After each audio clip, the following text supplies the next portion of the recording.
Hi guys, good morning, good evening, kumusta? Dito naman sila Kwatsiro Bisaya. Kukomento na naman tayo sa mga nangyari sa ating lipunan, lalong-lalo na sa politika.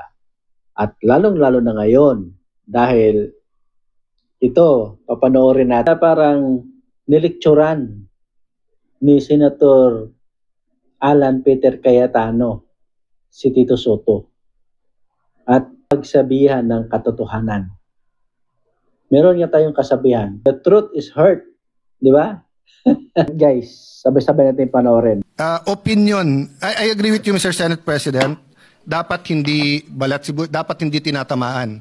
Nabanggit nyo, devious, ibig sabihin makademonyo, yung plot na magkakaroon ng bagong Senate President. Unang-una, ang nagbanggit na mag-ingat sa coup ay kasama nyo sa majority nung Thursday dito, hindi kami sa minority. Pangalawa, 2007 pa ako nandito sa Senado, wala pa akong nakitang minority dito na ayaw maging majority. Si Coco Pimentel, tuwan-tuwa sa magiging minority, pero gusto niya maging majority at gusto niya maging Senate President. Sa 24 sa atin dito, baka si Lito Lapid lang ang ayaw maging Senate President. Pero baka gusto mo rin. Baka gusto mo rin. Pwede rin. Pwede rin. Oh. So, 3 na lang kailangan natin, Supremo. 9 na kami, pang 10 ka, 3 na lang, 13, Supremo. Okay. What's my point, Mr. President? Hindi po kami ang nagsabing may plot. Alam niyo po kung nabasa ko to sa Facebook, napakaganda.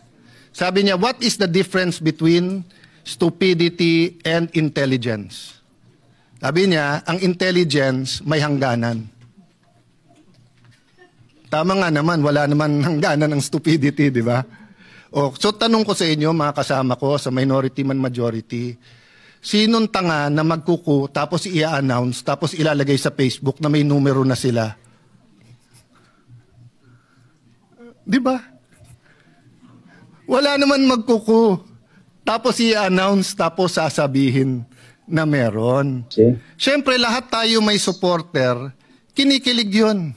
O ilabas natin bukas na si JB Ejercito ang magiging Senate President, kikiligin po ang mga supporter ni JB Ejercito.